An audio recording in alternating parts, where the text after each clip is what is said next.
Health cafe Tamil நேயர்களுக்கு வணக்கம். இன்னைக்கு நான் சுவாசி இயற்கை மருத்துவமனையுடைய நிர்வாக இயக்குனர் டாக்டர் அக்ஷன் சார் கூட நம்ம பேச போறோம். ஓகே டாக்டர், சில பேர் ஒபீஸ்டா இருப்பாங்க, ரொம்ப வெயிட் அதிகமா இருப்பாங்க.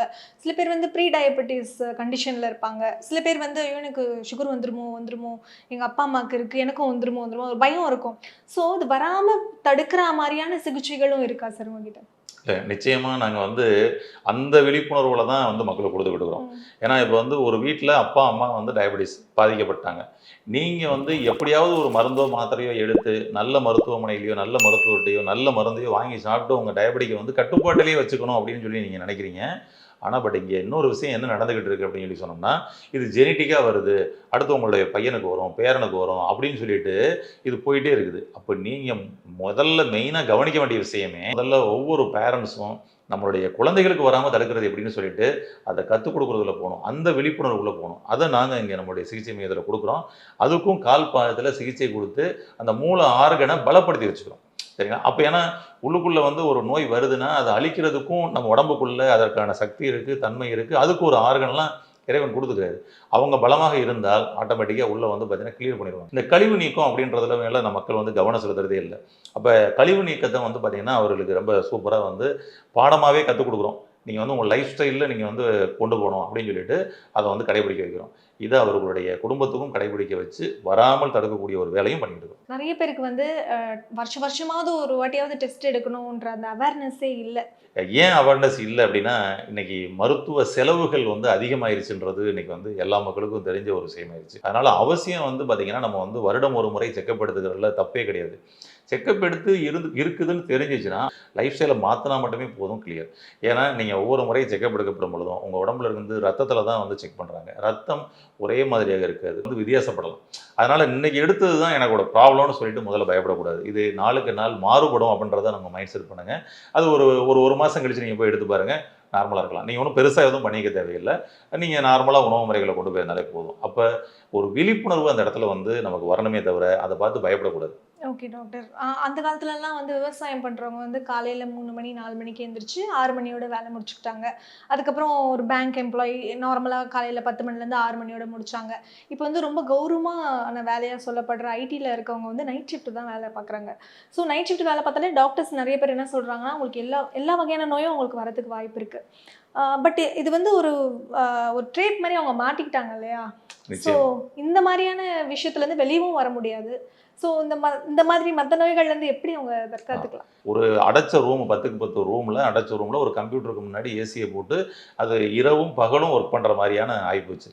அன்றைக்கி 8 மணி நேரம் வேலை பார்த்தாங்க, இன்றைக்கி அதுக்கெல்லாம் சாத்தியமே இல்லை. ஓனராகவே இருந்தாலும் அவர் பார்த்திங்கன்னா 12 மணி நேரம் 15 மணி நேரம் பார்க்கக்கூடிய ஒரு சூழலில் இன்றைக்கி எல்லாம் மாறிடுச்சு. அவ்வளோ பரபரப்பாக ஓடியும் இன்றைக்கி ஒரு ஹாப்பினஸ் அப்படின்றது இல்லை. ஆனால் அந்த இரவு முழிப்பு அப்படின்றது இல்லையா, அது நிச்சயமாக பார்த்திங்கன்னா பாதிப்பை தான் ஏற்படுத்தும். இரவு முழிப்புன்றதை நமக்கு குறிப்பாக கல்லீரல் அங்கே பாதிப்படைய ஆரம்பிச்சிருது. அப்போ கல்லீரல் பாதிப்படையப்படும் பொழுது கல்லீரல் தான் நம்ம உடம்புக்குள்ள எந்த ஒரு நோய் வந்தாலும், அதாவது இன்னர் ஃபேக்டர் எக்ஸ்டர்னல் ஃபேக்டர் 2 வழியாக எந்த ஒரு நோய் வந்தாலும் அதை அழிக்கிறதுக்கான அந்த போர் படை பல தளபதி அப்படின்னு சொல்லலாம் அவரை. அப்போ பார்த்தீங்கன்னா அவர் வீக்காக வச்சுட்டு நீங்கள் நைட் ஷிஃப்ட்டும் பார்த்துட்டு கல்லீரலையும் பாதிப்படை செஞ்சுட்டு, அதாவது பார்த்தீங்கன்னா தலைவலி வந்தால் கூட உடனே ஒரு மாத்திரை எடுத்து சாப்பிட்டு போட்டு அப்போ கல்லீரல் தான் பாதிப்படையும். நான் ஸ்ட்ரெஸ்ஸில் இருக்கேன் அதனால் ஆல்கஹால் ட்ரிங்க்ஸ் சாப்பிடுவேன் அப்படின்னு சொல்லி நம்ம எடுத்துக்கிறது, போதை வசதியில் எடுத்துக்கிறது, இங்கேயும் கல்லீரல் தான் பாதிப்படையும். கல்லீரலை பலப்படுத்துவதற்குரிய உணவு முறைகளில் அவசியம் மாறியே ஆகணும். அந்த லைஃப் ஸ்டைலை மாற்றணும். கல்லீரலை பலப்படுத்தி இருந்து நைட்டு முடித்தோம்னா கூட ஒரு பெரிய அளவுக்கு பாதிப்பு போகாது. Okay sir. ம். இப்போ பார்த்தீங்கன்னா, அந்த ட்ரெண்டியா அதாவது பழங்காலத்து உணவு முறைகள், இந்த மாப்பிள்ளை சம்பா, ஆமா. அப்புறம் கம்பு, கேழ்வரகு அந்த மாதிரி ஃபுட்டுலாம் ப்ரிப்பேர் பண்ணி சாப்பிடுறாங்க. பட் டாக்டர் என்ன சொல்றாங்க ஒரு பக்கம் அப்டின்னா, அ இன் உங்களோட உடல் உழைப்புக்கு இந்த ஆமா. மாதிரியான உணவுகள் நீங்க சாப்பிடக்கூடாது. லைட் ஃபுட்டா தான் சாப்பிடணுன்றாங்க. தொழிலுக்கு ஏத்த மாரி அந்த உணவுகள் எடுத்துக்கங்க. அது கரெக்ட். ஏன்னா அன்னைக்கு வந்து பார்த்தீங்கன்னா, வயக்காட்டுக்குள்ள போய், வெயில்ல போய் கடுமையான ஹார்டான ஒர்க் பண்ணாங்க. அன்னைக்கு இருந்த உணவு முறைகள்லாம் வந்து பார்த்தீங்கன்னா, கொஞ்சம் ஹார்டாவே இருந்துச்சு. ஆனா இன்னைக்கு நீங்க ஆஃபீஸ்லயே ஒர்க் பண்றீங்க அப்படின்னு சொல்லி சொன்னோம்னா, இந்த மாரி வந்து ஹார்டான உணவுகள் எடுக்கப்படும் பொழுது, சில விழிப்புணர்வு தேவை. அதாவது பார்த்தீங்கன்னா என்னன்னா, நீங்க எடுக்கக்கூடிய உணவு 1/4 பங்கா எடுத்தாலே போதும். இப்ப வந்து கருப்பு கவுனி நீங்க எடுக்கிறீங்க அப்படின்னு சொல்லி சொன்னோம்னா, எடுக்கிறதுல தவறு கிடையாது. நீங்க அதையும் அதே மாரி சாதம் மாரியே நீங்க சாப்பிட்றக்கூடாது. அப்ப அத வந்து பார்த்தீங்கன்னா, அளவ குறைச்சு 1/4 பங்கு எடுத்தாலே, அது நமக்கு வந்து பார்த்தீங்கன்னா, ஒரு 100% சக்திகள வந்து அது வந்து குடுக்கும். அதனால அதுக்கு தக்கன நீங்க ஒர்க்கும் பண்ணணும். இன்னைக்கு நான் கருப்பு கவுனி சாப்பிட்டுட்டேன். ஆனா எனக்கு உடல் உழைப்பே இல்ல அப்படின்னு சொல்லி சொன்னோம்னா, அப்பயும் கூட வந்து பார்த்தீங்கன்னா, நமக்கு வந்து டிஸ்டர்பன்ஸ் தான். உடல் உழைப்பு இருக்கணும். உடல் உழைப்பு இன்னைக்கு இல்ல அப்படின்னா, அதுக்கு வந்து எக்ஸர்சைஸாவது இன்னைக்கு பண்ணியே ஆகணும். நிச்சயமா உணவு முறையில நீங்க அது நல்ல ஒரு கேள்வி. பாரம்பரிய அரிசி உணவுகளுக்குள்ள நாங்க வரலாமா? அப்படின்னா, பாரம்பரிய அரிசி உணவுக்குள்ள நிச்சயமா வந்து தான் ஆவணும். வேற வழி இல்ல. ஏன்னா, இன்னைக்கு வந்து இந்த பட்டை தீட்டப்பட்ட அரிசிகள்ல வரக்கூடிய விஷயங்கள் வந்து பார்த்தீங்கன்னா, பட்டியல் வந்து பெருசா போயிட்டே இருக்கு. நோய் பட்டியல். பாரம்பரிய உணவுக்குள்ள நீங்க வந்து தான் ஆகணும். வரணும்னா, அங்கேயும் நீங்க அந்த பட்டை தீட்டப்பட்ட அரிசி சாப்பிட்ட மாதிரி எடுக்காம, இதோட அளவு வந்து பார்த்தீங்கன்னா, பாதியோ, காலோ குறைச்சிட்டு எடுத்துக்கலாம். இது பெட்டர். இன்னொன்னு டைரக்ட்டா அந்த அரிசி மாரி வேக வைக்கப்படாம, ஒரு 8 மணி நேரம் ஊற வச்சு, அதுக்கப்புறம் நம்ம வந்து வேக வச்சு சாப்பிடுறது. அப்ப நல்லா அங்கேயே வந்து அத நல்லா நொதிஞ்சிரும். அப்ப ஈஸியா நமக்கு வந்து இருக்கும். இல்லைன்னா அது வந்து பார்த்தீங்கன்னா, ஹார்டா இருக்கும். செரிமானம் பண்றதுக்கு நிச்சயமா லேட் ஆகும். அப்ப நமக்கு வந்து வயிறு திம்முன்னு இருக்கும். அதான் ஒரு விஷயம். பட் இது நீங்க ஒரு 3 மாசம், 6 மாசத்துல கொஞ்சம் பழக்கத்துக்கு வந்துட்டீங்கன்னா, அதுவும் உங்களோட உடம்புக்குள்ள வந்து அடாப்ட் ஆயிரும். ம். Okay doctor. அதே மாதிரி இந்த வெள்ள சர்க்கரை, ஆ, ப்ரவுன் சுகர் தான் நல்லது. கரெக்ட். வெள்ள சர்க்கரை சாப்பிடக்கூடாது. இட்லி சாப்பிடாதீங்க, சப்பாத்தி சாப்பிடுங்க. அந்த மாதிரியான ரைஸ் சாப்பிடாதீங்க. இந்த மாதிரியான விஷயங்கள் இன்க்ளூட் பண்ணிக்கோங்க. ஓட்ஸ் சாப்பிடுங்க அந்த மாரி. இது நீங்க எப்படி பார்க்குறீங்க சார்? நிச்சயம். நாங்க காலங்காலமா வந்து கிட்டத்தட்ட வந்து ஒரு ஒரு 13 வருஷத்துக்கு மேல நான் வந்து இந்த ஒயிட் சுகர வந்து அவாய்ட் பண்ணுங்கன்னு சொல்லிட்டு நெறைய நான் வந்து அ வீடியோக்கள்லயும் சரி, மீட்டிங்லயும் சரி, நம்மகிட்ட வந்து ஒவ்வொரு பேஷண்ட்கிட்டயும் சொல்லிட்டு தான் இருக்கோம். நிச்சயமா அதனால வந்து ஒயிட் சுகர அவாய்ட் பண்றது ரொம்ப ரொம்ப நல்லது. அது ம அதுக்கு பதில் நாங்க வந்து அப்ப நாட்டு சர்க்கரை, கருப்பட்டி போலாமா அப்படின்னு சொல்லி சொன்னோம்னா, நாட்டு சர்க்கரையிலயும் இந்த வெள்ளை சர்க்கரையின் மூலமாக தயாரிக்கப்பட்ட சரிங்களா? நாட்டு சர்க்கரைன்றது வருது. அத நீங்க அவாய்ட் பண்றது தான் ரொம்ப நல்லது. கருப்பட்டி இருக்குல்ல, கருப்பட்டியிலயும் வந்து பார்த்தீங்கன்னா, வெள்ளை சர்க்கரையிலிருந்து தயாரிக்கப்பட்ட கருப்பட்டியும் வருது. அதையும் நீங்க அவாய்ட் பண்றது தான் நல்லது. பனங்கருப்பட்டி நீங்க பயன்படுத்துறது பெட்டர். சரிங்களா? பனைமரம் நம்மளுடைய தேசிய மரம். எதுக்காக சொன்னாங்க? நம்ம உடம்புக்கு ஆரோக்கியத்த குடுக்கக்கூடிய ஒரு விஷயமும் அதுக்குள்ள இருக்குது. இல்லையா? அப்ப அந்த பனை மரத்திலிருந்து இறக்கப்பட்டு, அதிலிருந்து வந்து பார்த்தீங்கன்னா, தயார் பண்ணியிருப்பாங்க கருப்பட்டி. அது நம்ம உடம்புக்கு பெஸ்ட். என்ன சொல்லுவாங்கன்னா, கருப்பட்டிய எலும்பையும் இரும்பாக்கும் தன்மை அந்த கருப்பட்டிக்கு இருக்குன்னு சொல்லிட்டு. சரிங்களா? அது பெஸ்ட். அதுபோல அரிசி உணவுகள தவிர்த்துட்டு, அதில வந்து இட்லி, தோசை சாப்பிடாதீங்க. நீங்க சப்பாத்திக்கு மாறுங்க. அப்படின்றது என்னன்னா, நமக்கு இப்போ பொதுவா வந்து சவுத் இண்டியன்ஸ் வந்து பெரும்பாலும் வந்து ரைஸ் தான் எடுத்துக்கிறாங்க. நார்த் இண்டியன்ஸ் வந்து பார்த்தீங்கன்னா, பெரும்பாலும் வந்து கோதுமை உணவுகள் இருந்து எடுத்துக்கிறாங்க. சரிங்களா? ஆமா. இப்போ கோதுமை உணவுகள்ல அவங்க வந்து பார்த்தீங்கன்னா வந்துட்டு, அளவுக்கு அதிகமா சரிங்களா? அவங்க அவங்க சாப்பிடுற ரொட்டி, தோசையெல்லாம் அந்த சப்பாத்தி ரொட்டியெல்லாம் வந்து நம்ம சாப்பிட முடியாது. அவங்க 4 ரொட்டி சாப்பிடுவாங்க. நல்லா கனமா இருக்கும். சரிங்களா? நம்ம அதில 1/2 ரொட்டி கூட சாப்பிட முடியாது. ஓகேங்களா? அதான். இப்ப அவங்க அளவுக்கு அதிகமா கோதுமை எடுத்தாங்க. அங்க டயபெடிக் வந்துருச்சு. நம்ம சாப்பிடுற ரைஸ் அவங்கள சாப்பிட சொல்லுங்க பார்ப்போம். கொஞ்சம் தான் சாப்பிட முடியும். நம்ம இங்க நெறைய சாப்பிட முடியும். இப்படி நெறைய நம்ம ரைஸ எடுத்துக்கிட்டதுனால இங்க டயபெடிக் வந்துருச்சு. இப்ப 2 பேரையும் வந்து மாத்துறாங்க. உணவ மாற்றுங்க. அவ்வளதான். இப்ப வந்து சப்பாத்தி சாப்பிட்டா வந்து சுகர் வராது. இல்ல சுகர் கண்ட்ரோல் ஆயிரும். கிடையவே கிடையாது. பெர்சன்டேஜ் கார்போஹைட்ரேட்டோட பெர்சன்டேஜ் 2க்கும் வந்து 2% தான் டிஃபரெண்ட். இது 72% இது 74% அவ்வளோதான் விஷயம். இப்போ கார்போஹைட்ரேட் அதிகமா எடுக்கும்பொழுது தான் சுகர் வருது இல்லையா? அப்ப இந்த சப்பாத்தி எடுத்தா குறையுதுன்றது எதுக்காகன்னா, நீங்க உணவு முறையை மாற்றத்துக்கு கொண்டு வரீங்க. அவ்வளோதான். அரிசியிலிருந்து நீங்க சப்பாத்திக்கு மாறுங்க. அவங்கள சப்பாத்தியிலிருந்து நீங்க ரைஸ்க்கு மாறுங்கன்னுவாங்க. அவ்வளோதான். ஆனா நாம என்ன சொல்றோம்னா பெரும்பாலும், நீங்க வந்து புரோட்டீன் உணவுகள வந்து எடுத்துக்கங்க. ஃபைபர் கன்டென்ட் உள்ள உணவுகள எடுத்துக்கங்க. ஒரு நாளைக்கு 3 வேளை உணவு இருக்குது அப்படின்னா, ஒரு வேளை உணவு இயற்கை உணவா எடுத்துக்கங்க. ஒரு வேளை உணவு புரோட்டீன் உணவா எடுத்துக்கங்க. ஒரு வேளை உணவுல நீங்க வந்து ரைஸ் அது மாரி வச்சுக்கங்க அப்படின்னு சொல்லி சொல்றோம். இதுதான் பெட்டர் சொல்யூஷன். டாக்டர், முக்கியமா இத நான் கேட்டே ஆகணும். இப்ப சர்க்கரை நோய் வருது. இப்ப உங்ககிட்ட நெறைய பேஷண்ட்ஸ் வருவாங்க. அந்த சர்க்கரை நோய் ரொம்ப முத்தி போன நிலையில அவங்களுக்கு கிளை நோய்கள் வந்துருது. டயாலிசிஸ் வரைக்குமே அது கொண்டு போய் விட்டுருது. சில பேருக்கு பார்த்தீங்கன்னா, கால் கட்டை விரல எடுத்துடுறாங்க. சில பேருக்கு கண்ணே தெரியாம போயிடுது. நரம்பு பிரச்சனை இந்த மாதிரியான விஷயங்கள்லாம் இருக்கு இல்லையா? அவங்களுடைய ட்ரீட்மெண்ட்ஸும் நீங்க நார்மல் டயபெட்டிஸ் பேஷண்ட்க்கு குடுக்குற ட்ரீட்மெண்ட்டும் எப்படி வித்தியாசப்படுது? நிச்சயம். அதாவது பார்த்தீங்கன்னா இந்த சர்க்கரை நோயுடைய கிளை நோய்கள் நிறைய பேருக்கு தனித்தனி நோய்களாகவும் இன்றைக்கி இருக்குது. இப்போ இன்றைக்கி ஹார்ட் அட்டாக் வந்து டயபெட்டிக்கே இல்லாமல் தனியாக வருது. கிட்னி ஃபெயிலியர் ஹார்ட் அட்டாக்கே, அதாவது டயபெட்டிக்கே இல்லாமல் கூட தனியாக வந்து கிட்னி ஃபெயிலியர் அப்படின்றது வருது. கண் பிரச்சனைகளும் டயபெட்டிக் நோய்கள் இல்லாமல் கூட தனியாக வருது. ஆனால் சர்க்கரை நோயாளிகளுக்கு இது அதிகமாக வருது அப்படின்னு சொல்லி சொல்லலாம். இல்லை, இப்போ இன்றைய சர்க்கரை நோயாளிகள் நாளைய இருதய நோயாளிகளாகவும், நாளைய சிறுநீரக நோயாளிகளாகவும், நாளைய கல்லீரல் நோயாளிகளாகவும், நாளைய கண் பிரச்சனை உள்ள நோயாளிகளாகவும் மாறுவது கிட்டத்தட்ட 90% அதிகமாகவே இருக்குது அப்படின்னு சொல்லி சொல்லலாம் இல்லையா? அதான் ஒரு விஷயம். அப்போ அதனால தான் வந்து பார்த்தீங்கன்னா நம்மக்கிட்ட வரக்கூடியவங்களில் இவங்க 3 இயர்ஸ் டயபெட்டிஸ், இவங்க 5 இயர்ஸ் டயபெட்டிஸ், 10 இயர்ஸ் டயபெட்டிஸ்னு சொல்லிட்டு பிரித்து அவர்களுக்கு அப்பயே வந்து பார்த்தீங்கன்னா இது நீங்கள் வந்து அடுத்த கட்டம் உங்களுக்கு இது வந்து லிவருக்கு போகும், அடுத்த கட்டம் அது கிட்னிக்கு போகும், அடுத்த கட்டம் அது ஹார்ட்டுக்கு போகும், அப்போ உடனே நீங்கள் அலர்ட் ஆகுங்க அப்படின்னு சொல்லிட்டு அந்த விழிப்புணர்வு கொடுக்குறோம். அப்போ ஒரு டயபெட்டிக் பேஷண்ட் ஹார்ட் அட்டாக் வர்றதுக்கு முன்னாடி வந்துட்டால் இந்த சிகிச்சையில் எடுத்துக்கப்படும் பொழுது அவர்களுக்கு ஹார்ட் அட்டாக் வராது. ஒரு டயபெட்டிக் பேஷண்ட் கிட்னி ஃபெயிலியர் ஆகிறதுக்கு முன்னாடி வந்துட்டால் அவங்களுக்கு இந்த சிகிச்சையின் பொழுது அவங்களுக்கு கிட்னி ஃபெயிலியர் ஆகாமல் பாதுகாத்துக்கலாம். சரிங்களா? அதான் ஒரு விஷயம். ஆனால் கிட்னி ஃபெயிலியர் ஆகி டயாலிசிஸ் கண்டிஷன் போய் கிட்னியே டிரான்ஸ்பிளான்ட் வரைக்கும் போயிட்டேங்க அப்படின்னு சொல்லி வந்தால் அதற்கு வந்து பார்த்தீங்கன்னா இந்த சிகிச்சைகள் வந்து பார்த்தீங்கன்னா உங்களுக்கு கட்டுப்படுத்தாது. டாக்டர், முக்கியமா அந்த கிட்னி டயாலிசிஸ் வந்துடுறாங்க இல்லையா, அவங்களுக்கு சிம்டம்ஸே எனக்கு தெரியல. நிறைய பேஷண்ட் என்ன சொல்றாங்கன்னா, சிம்டம்ஸே தெரியாம நான் இந்த நிலைமைக்கு வந்துட்டேன், சிம்டம்ஸ் தெரிஞ்சிருந்தா கூட நம்ம ட்ரீட்மெண்ட் எடுத்துப்பேன்னு நினைக்கிறாங்க. இல்லை, அதான் அது எப்படி அப்படின்னா, இப்போ சிறுநீரகத்தை நாங்கள் அதனால சொல்லுவோம், உடலில் உள்ள உறுப்புகள் அனைத்தும் உங்களுடைய குடும்ப உறுப்பினர்கள், இதான் நம்ம உடம்புல உள்ள உறுப்புகள் வந்து செயல்பட்டு இருக்காங்கன்னு சொல்லி சொல்லலாம். சரிங்களா? அந்த குணாதிசயங்கள் பொருந்திய நிலைமையில் இருப்பாங்கன்னு சொல்லலாம். அந்த வகையில் வந்து பார்த்தீங்கன்னா அந்த கிட்னி இருக்குது பார்த்தீங்களா, கிட்னி வந்து அம்மா மாதிரி. சரிங்களா? இப்போ நம்ம உடம்புக்கு முடியலை அப்படின்னு சொல்லி சொன்னோம்னா அம்மா பதறும். ஏன்னா உடனே போய் சரி பண்ணுறதுக்கான ஒரு முயற்சிகள் எடுக்கும். சரிங்களா? ஆனால் அம்மாவுக்கு வந்து உடம்பு முடியல, காய்ச்சல் அப்படின்னு சொல்லி சொன்னோம்னா கண்டுக்கிறவே கிடைக்கிறது. அதை கொஞ்சம் கூட வெளிக்காட்டிக்கவே செய்யாது. சரிங்களா? அது அதோட தான் வேலை பார்த்துட்டே இருக்கும். ஆனால் அதோடையே வந்து 2 நாள் 3 நாள் 1 வாரம் அப்படியே போயிட்டு இருக்குது. ஒரு கட்டத்தில் அதால் முடியலை, ரொம்பவும் அப்படியே முகம் வந்து பார்த்தீங்கன்னா வாட்டம் கொடுத்துரும். அப்போ தான் வந்து பார்த்தீங்கன்னா நம்ம கண்டுபிடிப்போம், என்னம்மா உடம்பு முடியலையா அப்படின்னு சொல்லிட்டு. அப்போ தான் லைட்டாக காமிக்கும். அதுக்கப்புறம் சொன்னங்க அப்படியே படுத்துரும். கிட்னி சிறுநீரகம் அதுபோல தான். அது ஆரம்ப கட்டமே அறிகுறிகளை உடனடியாக நான் பாதிச்சிட்டேன்னு சொல்லி காமிக்காது. புரிஞ்சுங்களா? அது மற்றவங்களெல்லாம் சரி பண்ணுறதுக்குரிய முயற்சிக்கு போகும்.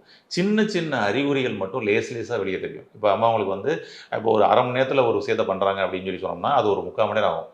என்ன முதல்ல நல்லா எனர்ஜியாக பண்ணுவாங்களே, இப்போ கொஞ்சம் கம்மியாக இருக்குது. இது மாதிரி சின்ன சின்ன அறிகுறிகளை இந்த சிறுநீரகம் காமிக்கும். அவங்களுடைய ஹேரில் காமிக்கும், கண்ணில் காமிக்கும், பல்லில் காமிக்கும், அவங்களுடைய ஸ்கின்னில் காமிக்கும், நெயிலில் காமிக்கும், இங்கெல்லாம் காமிக்கும். ஆனால் அது சம்மந்தப்பட்ட விழிப்புணர்வு தான் மக்கள்கிட்ட இல்லையே. இதை தான் வந்து உடல் மொழி மருத்துவம்னு சொல்லி சொல்லுவோம். உடலின் மொழி இதை வந்து சொல்லும். ஆனால் நம்ம வந்து இன்னைக்கு பயங்கரமான இரைச்சல் உலகத்தில் வாழ்ந்துக்கிட்டு இருக்கிறதுனால உடல் உங்ககிட்ட பேசுறதுல நம்ம வந்து புரிஞ்சுக்க முடியலை. அந்த உடலின் மொழி தெரியல. தான் அப்போ கடைசியாக அம்மா சுணங்கி படுத்த படுக்கையாக விழுகும் பாருங்க, அப்போ தான் நம்ம வந்து தூக்கிட்டு 108க்கு ஃபோன் பண்ணி நம்ம வந்து ஹாஸ்பிட்டல் கொடுக்குறோம். அது மாதிரி சிறுநீரகம் கடைசி கட்ட செயலிழப்புன்னு ஏற்படும் பொழுது தான் அவங்களுக்கு வந்து தெரியுது. இதுலேயும் குறிப்பாக டயபெட்டிக் பேஷண்ட்ஸுக்கு ஒரு 5 இயர்ஸ் ஆச்சுனால என்ன பண்ணுவாங்க, கையோட வந்து யூரியா கிரியேட்டின் டெஸ்ட் எடுத்து வந்துருங்கன்னு சொல்லிட்டு அதையும் பார்த்துட்டே வருவாங்க. ஆனால் அந்த யூரியா கிரியேட்டின் டெஸ்ட் மட்டும் எடுத்து பார்க்கப்படும் பொழுது அது எனக்கு நார்மலாகவே இருக்குது, 1.2 இருக்குது, கிட்னிலாம் நல்லா தான் இருக்குதுன்னு நினச்சிக்கிறாங்க. 1.3 வருதுல்ல, இப்போ தான் எனக்கு கிட்னி ப்ராப்ளம் ஆரம்பிக்குதுன்னு நினைக்கிறாங்க. ஆனால் ரியாலிட்டி என்ன அப்படின்னா 1.2லேருந்து 1.3 1.4க்கு போகுதுன்னா கிட்டத்தட்ட 50% கிட்னி ஃபெயிலியர் ஆகிடுச்சுன்னு அர்த்தம். இதுதான் ரியாலிட்டி. சரிங்களா? அப்போ முன்கூட்டி எப்படி வந்து பார்த்துக்கிறது அப்படின்னு சொல்லி சொன்னோம்னா, நம்ம கிட்னிக்குள்ளே நெஃப்ரான்ஸ் இருக்குது பார்த்தீங்களா, அந்த நெஃப்ரான்ஸ் தான் வந்து ஃபில்டர் பண்ணுது. அந்த நெஃப்ரான்ஸில் வந்து பார்த்தீங்கன்னா வந்துட்டு நமக்கு டெஸ்ட் எடுத்து பார்க்க முடியும். நமக்கு நெஃப்ரானோட ஃபங்க்ஷன் எப்படி இருக்குது, நெஃப்ரானோட கவுண்டிங் எப்படி இருக்குன்னு பார்க்க முடியும். அதுக்கு EGFR அப்படின்னு சொல்லிட்டு ஒரு டெஸ்ட் இருக்குது, கிளாமருலஸ் ஃபில்ட்ரேஷன் ரேட் அப்படின்னு சொல்லி சொல்லுவோம். அந்த EGFR டெஸ்ட் எடுத்தோம் அப்படின்னு சொல்லி சொன்னோம்னா அதில் எபோவ் 90 இருக்குது அப்படின்னு சொல்லி சொன்னோம்னா நம்மளுடைய சிறுநீரகம் நல்லா இருக்குன்னு அர்த்தம். இப்போ கிரியேட்டினின் வந்து பார்த்தீங்கன்னா 1.3க்குலாம் போகாது. ஒருவேளை எபோவ் 90 இருக்குது 1.3ல இருக்குன்னா அருமையாக ரெடி ஆயிடுவார். 15 நாள்லேயே கூட ரெடி ஆகிடலாம், 1 மாதத்தில் கூட ரெடி ஆகிடலாம். சரிங்களா? ஆனால் அந்த EGFRோட லெவல் வந்து கம்மியாயிருச்சு. சரிங்களா? 80 70 60 50ன்னு சொல்லி 30 இருக்கும். சில பேருக்கு 10 11 3 போயிருக்கும். அவங்களெல்லாம் கிரியேட்டினின் லெவல் வந்து பார்த்தீங்கன்னா கடன்னு ஏறிடும். அப்போ வந்து கிரியேட்டினின் லெவலை நம்ம பார்க்குறதுக்கு முன்னாடி EGFR லெவலை பார்த்து நம்ம அங்கேயே நம்ம சரி பண்ணுறதுக்கு முயற்சி எடுத்துட்டா ஒவ்வொரு டயபெட்டிக் பேஷண்ட்டும் சிறுநீரக நோயாளியாக மாறாமல் தடுக்கப்படலாம். அதனால் சர்க்கரை நோய்க்கு மட்டும் இல்லை, அதனுடைய கிளை நோய்களும் வராமல் தடுக்கிறதுக்கே முதல்ல பண்ணிடுவோம். ஒருவேளை அவங்களோட அந்த கிளை நோய்களோட வர்றாங்க அப்படின்னு சொல்லி சொன்னோம்னா அதற்கு இந்த சிகிச்சை ரொம்ப ரொம்ப அற்புதமாக சப்போர்ட் பண்ணி கொடுக்கும். ஓகே டாக்டர், நிறைய விஷயங்கள் ரொம்பவே வந்து யூஸ்ஃபுல்லாக இருந்தது இந்த இன்டர்வியூ. ரொம்ப நன்றி சார்.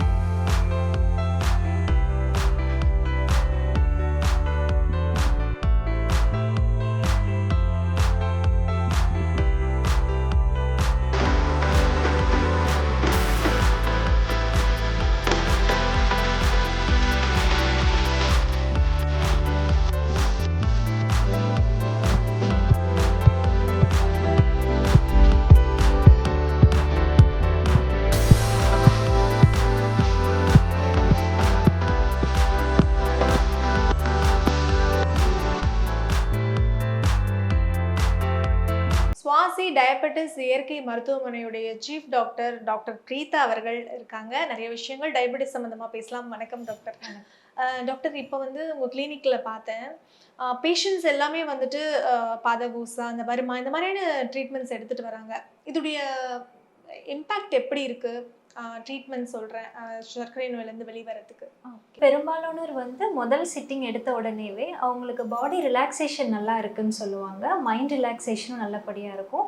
குறிப்பாக தூக்கம் வந்து நல்லா இருக்குது அப்படின்னு சொல்லுவாங்க. அன்னைக்கு நைட்டு ரொம்ப நாள் கழித்து ரொம்ப நிம்மதியாக தூங்கியிருக்கிறதா சொல்லுவாங்க நிறைய பேஷண்ட்ஸ். ஓகே மேம், இப்போ நீங்கள் இந்த பாதகூசா இந்த மாதிரி ட்ரீட்மெண்ட்ஸ் கொடுக்குறீங்க இல்லையா?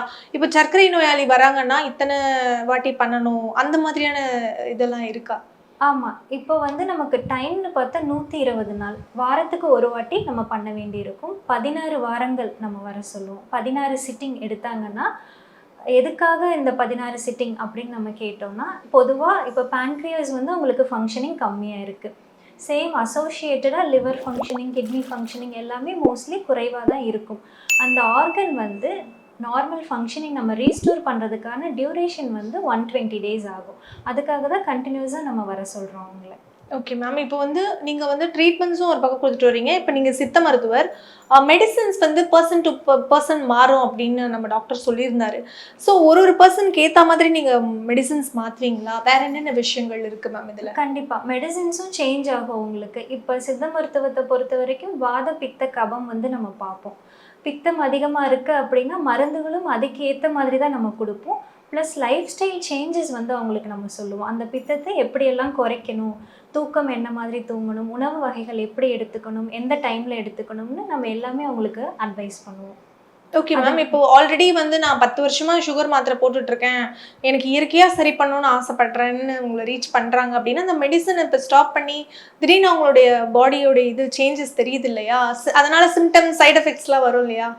சைடு எஃபெக்ட்ஸ் பற்றி கவலைப்பட வேணாம். ஏன்னா முழுமையாகவே நம்ம ஹெர்பல் தான் நம்ம யூஸ் பண்ண போகிறோம். ரொம்ப ஸ்ட்ராங் டோசேஜை நம்ம எதுவும் கொடுக்க போகிறது இல்லை.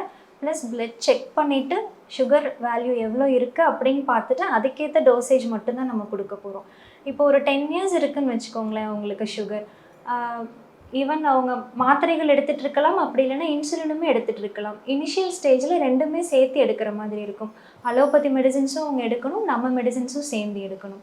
பட் எடுத்துகிட்டே வர வர அவங்களுக்கு சுகர் லெவல் ஓரளவுக்கு கம்மி ஆகும். அந்த ஸ்டேஜில் அவங்களோட மெடிசனை ஹாஃப் பண்ணிவிடுவாங்க. இங்கிலீஷ் மெடிசின்ஸை பாதியாக கட் பண்ணிக்கலாம். அதன் பிறகு இன்னும் கொஞ்சம் குறைச்சிக்கலாம். ஃபுல்லாகவே இங்கிலீஷ் மெடிசின்ஸ் ஃபஸ்ட் நம்ம கட் பண்ணுவோம். அதன் பிறகு நம்ம மருந்துகள்லேயே அவங்களுக்கு அந்த பிளட் குளுக்கோஸ் நல்லாவே கம்மியாகும். இதர பிரச்சனைகளான அதர் சிம்டம்ஸுமே உங்களுக்கு கம்மியாகும். கிட்னி ப்ராப்ளம் இருந்தாலும் சரி, நர்வ் ப்ராப்ளம் இருந்தாலும் சரி, இதுலேயே உங்களுக்கு கண்ட்ரோல் ஆகிட்டே வரும். அதுக்குன்னு தனி மருந்துகள்லாம் எடுக்கணும்னு அவசியம் இல்லை. ஓகே மேம், இப்போ மாத்திரை படிப்படியாக கம்மி பண்ணிக்கலாம்னு நீங்கள் சொன்னீங்க. 120 நாளில் இதெல்லாம் பாசிபிளா மேம்? ஏன்னா 120 நாளில் நீங்கள் ரிவர்ஸ் பண்ணுறேன்னு சொல்லியிருக்கீங்க இல்லையா? இப்போ வந்து 120 நாள் அப்படிங்கிறது வந்து மோஸ்ட் ஆஃப் த சிம்டம்ஸ் அவங்களுக்கு சப்சைட் ஆயிரும். யாருக்கு அப்படின்னு பார்த்தா ரொம்ப க்ரானிக், இப்போ 10 இயர்ஸ் ப்ளஸ் அப்படி இருக்கவங்களுக்கு டியூரேஷன் கொஞ்சம் அதிகமாக எடுத்துக்கும். மற்றபடி எல்லாருக்குமே வந்து உங்களுக்கு இந்த 120 டேஸ் போதும் பேன்க்ரியாஸோட ஃபங்க்ஷனை ரீஸ்டோர் பண்ணுறதுக்கு. அதனால் most of the people type 2 டயபெட்டிஸோடு இருக்கவங்களுக்கான பீரியட் வந்து ஆவரேஜ் பீரியட் 120 டேஸ் தான்.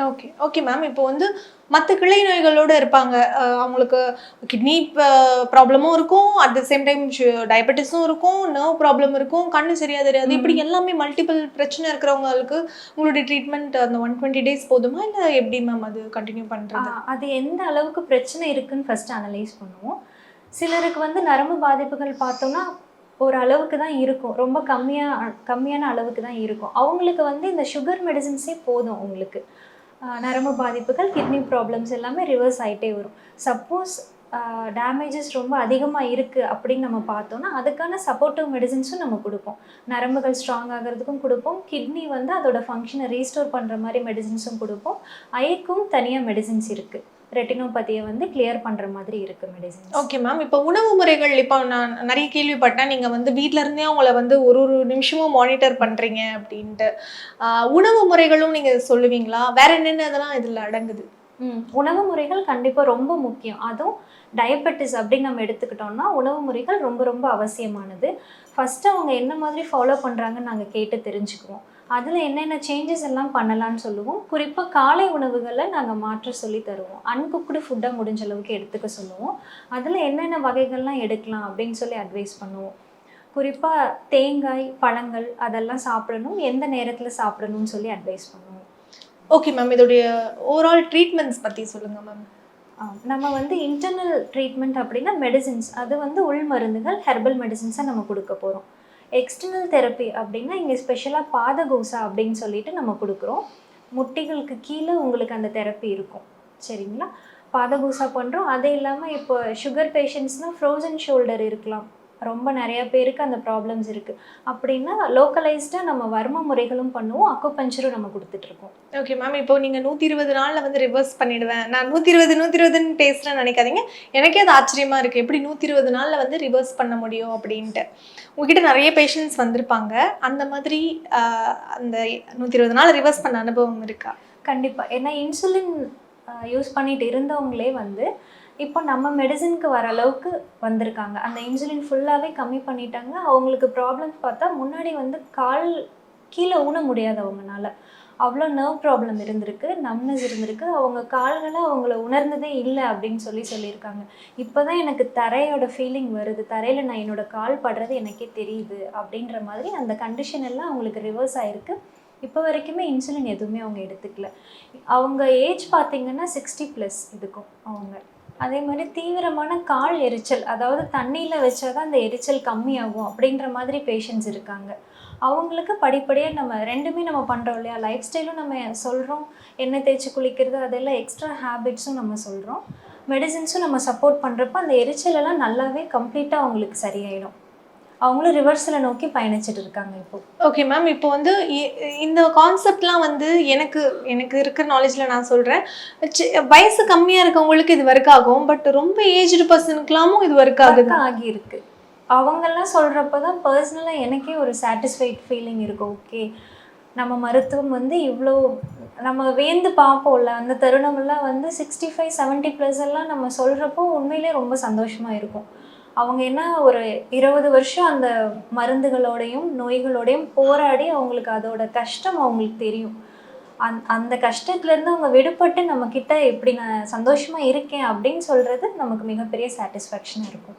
ஓகே மேம், இப்போ வந்துட்டவங்க வந்து இந்த 120 days வந்து சிகிச்சை எடுத்துக்கலாம். இப்போ எனக்கு வரா மாதிரி எனக்கு வந்துருமோன்னு நான் பயப்படுறேன், என் ஃபேமிலியில் யாருக்கோ இருக்குன்னு நான் பயப்படுறேன் எனக்கும் வந்துடும் அப்படின்ட்டு, இல்லைனா வந்து ஒபீஸ்டு, நான் ரொம்ப ஒபீஸ்டாக இருக்கேன், ரொம்ப பெரிய தொப்பை இருக்குது, குடிப்பழக்கம் அந்த மாதிரியான தீய பழக்கம்லாம் இருக்குது அப்படின்ற பட்சத்தில் வராமல் தடுக்கிறதுக்கு என்னென்ன விஷயங்கள் பண்ணலாம்? கண்டிப்பாக அப்படியே நம்ம வந்து அட்வைஸ் பண்ணலாம். குறிப்பாக அப்படி பயப்படுறவங்க யாருன்னு பார்த்தீங்கன்னா, ஒபிசிட்டியாக இருக்கவங்க ரொம்பவே பயப்படுவாங்க. நமக்கு ஒபிசிட்டியும் இருக்குது ப்ளஸ் ஃபேமிலி ஹிஸ்ட்ரியும் இருக்குதுன்னு சொல்லிட்டு ரொம்பவே பயம் இருக்கும். நம்ம ஒபிசிட்டி ரிவர்ஸ் பண்ணுறப்பவே லிவர் ஃபங்க்ஷனிங், பேன்க்ரியாஸ் ஃபங்க்ஷனிங் எல்லாமே நம்ம சரி பண்ண போகிறோம். அப்போ என்ன ஆகும் அப்படின்னா, பேன்க்ரியாஸ் நம்ம சரியாக இருந்தாலே உங்களுக்கு சுகர் வராது. அதுக்கான லைஃப் ஸ்டைல் சேஞ்சஸ் எல்லாமே நம்ம சொல்லி கொடுத்துருவோம். அவங்க அதை ஃபாலோ பண்ணிட்டு இருந்தாலே போதும். இப்போதைக்கு என்ன நோய் இருக்கோ அதுக்கான மெடிசின்ஸும் நம்ம கொடுக்க போகிறோம். இனிமேல் வராமல் இருக்கிறதுக்கு அவங்க என்னெல்லாம் கடைப்பிடிக்கணும்னு நம்ம சொல்லித்தர போகிறோம். அப்போ வந்து அவங்களுக்கு கண்டிப்பாக சுகர் வராது. ஓகே மேம், இப்போ வந்து இப்போ இருக்கிற இதுலலாம் பார்த்தீங்கன்னா நைட்டு டின்னரே வந்துட்டு 11 மணிக்கு தான் சாப்பிட்டு முடிக்கிறாங்க, நைட் ஷிஃப்ட் பார்க்குறாங்க, நிறைய கூல்ட்ரிங்க்ஸு, ப்ரிசர்வேட்டிவ் அந்த மாதிரியான உணவுகள்லாம் எடுத்துக்கிறாங்க. இது நீங்கள் எப்படி பார்க்குறீங்க? ஆக்சுவலாக என்ன காரணம், ரூட் காஸ் தான் நம்ம எப்பயுமே பார்த்து ட்ரீட் பண்ணுறோம். இப்போ இன்றைக்கி வர நோய்களுக்கு முக்கிய காரணம் சரியாக தூங்காதது, சரியாக சாப்பிடாதது, சாப்பிட்டாலுமே என்ன சாப்பிட்றோன்னு ஒரு கான்ஷியஸ் இல்லாமல் நம்ம சாப்பிட்றோம். இது வந்து 100% கடைப்பிடிக்க முடியலைனாலும் நைட் டியூட்டி இருக்குது அப்படின்னா அதை காம்பன்சேட் பண்ணுறதுக்கு நம்ம என்னெல்லாம் பண்ணலாம் அப்படின்னு சொல்லி யோசிக்கணும். அப்படி நம்ம யோசித்து சின்ன சின்ன கரெக்ஷன்ஸ் எல்லாம் பண்ணிட்டு வந்தோம் அப்படின்னா இதனால் ஏற்படக்கூடிய பாதிப்புகள் எல்லாம் நமக்கு வராமல் இருக்கும். இப்போ டைப் 2 தொடர்ந்து டைப் 1ன்னு சொல்கிறாங்க மேம். குழந்தைங்களுக்கு, பிறந்த குழந்தைங்களுக்கு இருக்குது, ஜெனட்டிக்கலாக அவங்களுக்கு ஒரு 5 வயசில் ஸ்டார்ட் ஆகுது. அந்த டைப் 1 வந்து க்யூரே பண்ண முடியாது அப்படின்றாங்க. ஸோ இது க்யூர் பண்ணுறது பாசிபிளா? இந்த 120ல் இது இன்க்ளூட் பண்ணலாமா? ஆக்சுவலாக இல்லை, டைப் 1 வந்து நம்ம 120 டேஸ்க்குள்ளே நம்ம கொண்டு வர முடியாது. ஏன்னா அதோட பாதிப்பு எப்படி இருக்குது, டைப் 2வை பொறுத்த வரைக்கும் ஃபங்க்ஷனிங் வந்து உங்களுக்கு போதாமையாக இருக்கும், கம்மியாக இருக்கும். பட் டைப் 1க்கு வந்து இன்சுலின் வந்து ப்ரொடக்ஷனே இருக்காது, 0 இன்சுலின், பேன்க்ரியாஸ் நான் ஃபங்க்ஷனபிளாக இருக்கும். பொதுவாக பிறக்கிறப்பவே இருக்கிற பிரச்சனைகளை வந்து சரி பண்ணுறது ரொம்ப ஒரு சவாலான காரியம். ஆனால் இப்போ வந்து ரிசர்ச்சஸ் எல்லாம் நிறையா போயிட்டுருக்கு. இப்போ என்ன கண்டுபிடிச்சிருக்காங்க அப்படின்னா, ஜீரோன்னு சொல்ல முடியாது, பட் ரொம்ப மினிமல் அமௌண்ட்டான இன்சுலின்ஸ் வந்து இருக்குது. இன்சுலின் வந்து அவங்களுக்கு செக்ரேட் ஆகுது, ரொம்ப ரொம்ப மினிமல் அப்படின்னு சொல்லியிருக்காங்க. அப்படி ஒரு வேளை இருந்தால் நம்ம முயற்சி பண்ணலாம். நம்மளோட ஃபுட் ஸ்டைல் எல்லாம் மாற்றி கொண்டு வரப்போ அவங்களுக்கு இப்போ இருக்க லைஃப், அந்த ஸ்டாண்டர்ட் ஆஃப் லைஃப்பை விட நம்ம இம்ப்ரூவ் பண்ணி கொடுக்கலாம் கண்டிப்பாக. ஓகே. நீங்கள் 13 வருஷமாக நீங்கள் டயபெட்டிஸ் சம்மந்தமான ட்ரீட்மெண்ட்ஸ் கொடுத்துட்டு வரீங்க. உங்ககிட்ட நிறைய வகையான பேஷண்ட்ஸ் வந்திருப்பாங்க இல்லையா? நீங்கள் பார்க்கறதுல வந்து இவங்களுக்கு தான் இந்த மாதிரியான வேலை செய்கிறவங்க, இந்த மாதிரியான பர்சனுக்கு தான் டயபெட்டிஸ் அதிகமாக வருது அப்படின்னு நீங்கள் பார்த்து யோசிச்சது உண்டா? இந்த மாதிரி இருக்கா? கண்டிப்பாக நிறைய நேரங்களில் எனக்கு தோணும். ஆக்சுவலாக நம்ம கரெக்டான ரொட்டீன் ஃபாலோ பண்ணுறது ஒன்று, பட் மிஸ் பண்ணுறோம் எங்கேயோ அப்படிங்கிறத வந்து நம்ம கவனிக்கணும்ல. அப்படின்னா தான் நம்ம சரி பண்ணிக்க முடியும். அவங்களுக்கு சிம்டம்ஸ் எல்லாம் ஆக்சுவலாக வரும். தொப்பை பார்த்திங்கன்னா, தொப்பை வரப்போ நம்ம வந்து கொஞ்சம் கவனமாக இருக்கணும் கண்டிப்பாக. ஏதோ ஒரு உடம்புல ப்ராப்ளம் அப்படின்னு அர்த்தம். அதே மாதிரி ஹைப்பர் பிக்மெண்டேஷன் கழுத்துக்கிட்ட எல்லாம் வருது, சின்ன சின்ன வாட்ஸ் மாதிரி வருது, மறுக்கல் மாதிரி வருது உடம்புல அப்படின்னா நம்ம ஏஜ் சேஞ்சஸ்ன்னு அதை அவாய்ட் பண்ணாமல் எதனாலன்னு சொல்லி நம்ம யோசிக்கணும். முக்கியமாக நம்ம என்ன பண்ணணும்னா, எக்ஸசைஸ் வந்து நம்ம லைஃப் ஸ்டைலாகவே அதை கொண்டு வரணும். 20 மினிட்ஸ் கண்டிப்பாக ஒர்க் அவுட் பண்ணணும். ஏதாவது ஒன்று ஸ்ட்ரெச்சஸ் இல்லை யோகா, வாக்கிங், உங்கள் ஏஜ்க்கு என்ன உங்களுக்கு ஈஸியாக இருக்கோ இல்லை என்ன பிடிக்குமோ அதை ஒரு ஹேபிட்டாக ஃபார்ம் பண்ணிட்டா நம்ம இவ்வளோ ப்ராப்ளம்ஸில் இருக்க வேண்டிய அவசியம் இல்லை. Okay ma'am. இப்போ ஒரு நார்மல் ஹியூமன் பீயிங்காக இந்த விஷயங்கள் டயபெட்டிஸ் நான் வராமல் நான் பார்த்துக்கணும் அப்படின்னா சிம்பிளாக நான் வீட்டில் இருந்து என்னென்ன விஷயங்கள் ஃபாலோ பண்ணலாம்? சிம்பிளாக பண்ணணும்னா ஒரு எக்ஸசைஸ் 20 மினிட்ஸ், அட்லீஸ்ட் 20 மினிட்ஸுங்கிறது வீக்லி 5 டைம்ஸ் நீங்கள் பண்ணியிருக்கணும். காலையோ மாலையோ அது உங்கள் இஷ்டம். அடுத்து வந்து ஃபுட்டு, சீட் டேஸ்ன்னு சொல்லிட்டு ஒரு சாட்டர்டே சண்டே நீங்கள் நினச்சதெல்லாம் சாப்பிட்டுக்கலாம். பட் அந்த மிச்சம் இருக்க 6 நாள் வந்து பேலன்ஸ்டு டயட்டாக சாப்பிடணும். எல்லா வகையான காய்கறிகள், பருப்பு வகைகள், கீரைகள் எல்லாமே இன்க்ளூட் பண்ணி நட்ஸ் எல்லாமே பேலன்ஸ்டு டயட்டாக சாப்பிட்டிங்கன்னா உங்களுக்கு இவ்வளோ பெரிய அபாயங்கள்லேருந்து தப்பிக்கலாம். Okay ma'am. இப்போ சித்த மருத்துவத்தில் வந்து இப்போ நீங்கள் சாப்பிட்றத வந்து சொன்னீங்க, சாப்பிடாம இருக்கிறதும் நல்லதுன்னு சொல்கிறீங்களே மேம், விரதம் அந்த மாதிரியான விஷயங்கள்? ஆமாம், சாப்பிடாம இருக்கிறதும் நல்லதுன்னு ஏன் சொல்கிறோன்னா, அது டைஜஸ்டிவ் சிஸ்டம்க்கு ஒரு குறிப்பிட்ட இடைவெளியில் அதுக்கு ஒரு ரெஸ்ட் வேணும், அதனால சொல்லுவோம். குறிப்பாக ஃபீவருக்கெல்லாம் வந்து பத்தியம் ட்ரீட்மெண்ட்டாகவே வந்து சித்த மருத்துவத்தில் பட்டினி இருத்தல் சொல்லியிருப்பாங்க. அது ஏன்னா நம்மளோட அந்த வயிறோட ஃபங்க்ஷனிங்கை வந்து நார்மல் கொண்டு வரும். ஃபீவருக்கு காரணம் பார்த்தா வயிறில் மந்தம் சேர்ந்துருக்குன்னு சொல்லுவாங்க, அதை கிளியர் பண்ணிக்கிறதுக்காக. இந்த மாதிரி நிறைய நோய்களுக்கு காரணம் வந்து குடலில் மந்தம் வந்துரும்னு சொல்லுவாங்க. அதை நம்ம கிளியர் பண்ணிட்டாலே 50% ஆஃப் டிசீசஸ் நமக்கு வராது. அதனால ஒரு பீரியாடிக்கலாக பார்த்தா அவங்களே ஒரு சிலர் ஏகாதசி விரதம் இருப்பாங்க. அந்த பீரியாடிக்கெல்லாம் ஏதாவது ஒன்று விரதம் இருக்க மாதிரி நம்ம ஆக்சுவலாக செட் பண்ணி வச்சுருப்பாங்க. அதை கடைப்பிடிச்சாலும் ஓகே தான். இல்லை உங்களுக்கு எது ஈஸியாக இருக்கும் அப்படின்னு நினச்சிட்டு கடைப்பிடிக்கணும். அப்படி இல்லை அப்படின்னா பசிக்கிறது அந்த உணர்வு வந்த பிறகு சாப்பிடணும், டைமுக்கு சாப்பிடாம. இந்த மாதிரி ஏதாவது ஒரு வே நம்ம செலக்ட் பண்ணிவிட்டு அதில் நம்ம ட்ராவல் பண்ணோன்னா நம்ம வயிறு குடல்லாம் நார்மலாக ஃபங்க்ஷன் பண்ணிட்டு இருந்தாலே மோஸ்ட் ஆஃப் த டிசீசஸ் வராது நம்ம. Okay ma'am. இப்போ நீங்கள் பசிக்கும் போது சாப்பிடணும்னு சொன்னீங்க. இப்போ இருக்கிற காலகட்டத்தில் வந்து காலையில் டிஃபனாக இருக்கட்டும், ஒரு டீ காஃபி நடுவில், அப்புறமா மத்தியானம் சாப்பாடு, அப்புறம் ஒரு டீ பிஸ்கெட் அந்த மாதிரி சாப்பிட்றாங்க. நைட்டு சாப்பிட்டு முடிச்சுட்டு மறுபடியும் பால் அந்த மாதிரி குடிக்கிறாங்க. இது அப்போ இது உடம்புக்கு நல்லது இல்லை அப்படின்றீங்களா? ஆமாம், பசிக்காமல் நம்ம சாப்பிட்றது வந்து எப்போவுமே நல்லதில்லை தான். இப்போ நல்லா ஒபீஸாக இருக்கவங்க நீங்கள் கவனித்து பார்த்தீங்கன்னா ஒரு நாள் ஃபுல்லாக சாப்பிடாம கூட உங்களால் இருக்க முடியும். அவங்க அப்படியே ட்ரை பண்ணலாம். ஒரு நாளைக்கு ஒரு டைம் சாப்பிட்டா கூட போதும். ஏன்னா பாடி கண்டிஷனை பொறுத்து தான் இருக்குது. இதே சிலருக்கு வந்து 3 வேளை 4 வேளை ரொம்ப லீனாக இருப்பாங்க, பார்த்தா நிறைய சாப்பிடுவாங்க. அவங்க அப்படி சாப்பிட்றதுனால ப்ராப்ளம் இல்லை, ஏன்னா அவங்களுக்கு பசி வந்து தானே சாப்பிடும். மேம் நீங்கள் ஒபீஸ்டாக இருக்கவங்களுக்கு பசி இருக்காது, கம்மியாக தான் சாப்பிடுவாங்கன்னு சொன்னீங்க. அப்போ என்ன காரணத்தினால அவங்களுக்கு அவ்வளோ வெயிட் போட்டு? ஆக்சுவலாக இன்னைக்கு வந்து நிறைய பேர் எப்படி சாப்பிட்றாங்கன்னா ஸ்ட்ரெஸ் ஈட்டிங் நிறைய இருக்குது. ஏன்னா நீங்கள் ஜஸ்ட் ஆன்லைனில் ஆர்டர் பண்ண உடனே உங்களுக்கு ஃபுட் டெலிவர் பண்ணிடுவாங்க. அந்த சமைக்கிற நேரம் கூட உங்களுக்கு கேப் இல்லை, நம்ம சாப்பிடலாமா வேண்டாமா அப்படின்னு அந்த பிரேக் கிடையாது. ஸ்ட்ரெஸ்ஸாக இருக்கும், ஏதாவது சாப்பிடணும், பசிக்குதான் இல்லையான்லாம் நம்ம நோட் பண்ண மாட்டோம், பிடிச்சது ஏதாவது சாப்பிடணும் அப்படின்னு சொல்லிட்டு தான் இந்த ஒபிசிட்டியாக இருக்க நிறைய பேர் இன்றைக்கி சாப்பிட்டுட்டு இருக்காங்க. Okay ma'am. இப்போ நீங்கள் ஸ்ட்ரெஸ்ஸுன்னு ஒரு விஷயம் சொன்னீங்க. இப்போ இருக்கிற நிறைய டிசீஸ்க்கு ஸ்ட்ரெஸ் தான் காரணம்னு சொல்கிறாங்க. டயபெட்டிஸ்க்கு அதுவும் ஒரு காரணமா? கண்டிப்பாக மிகவும் முக்கியமான காரணம். ஸ்ட்ரெஸ்ஸும் காரணம். ஸ்ட்ரெஸ்னால அடுத்து என்ன ஆகும்னா பாடி ஹீட் வந்து உங்களுக்கு ரொம்ப அதிகமாயிட்டே போகும். பாடி ஹீட் அதிகமானாலும் ஸ்ட்ரெஸ் அதிகமானாலும் உங்களுக்கு பிளட் குளுக்கோஸோட வேல்யூஸ் பார்த்தீங்கன்னா ஏறிட்டே தான் போகும். அதனால இது ரெண்டுமே மேனேஜ் பண்ணுறது ரொம்ப முக்கியம். ஓகே மேம், ரொம்பவே யூஸ்ஃபுல்லாக நிறைய விஷயங்கள் பேசுனீங்க. Thank you ma'am. தேங்க்யூ. நேயர்களே, இந்த வீடியோ நிச்சயம் யூஸ்ஃபுல்லாக இருக்கும்னு நினைக்கிறேன். இதே மாதிரி மற்றும் ஒரு நிகழ்ச்சியில் சந்திக்கிறேன்.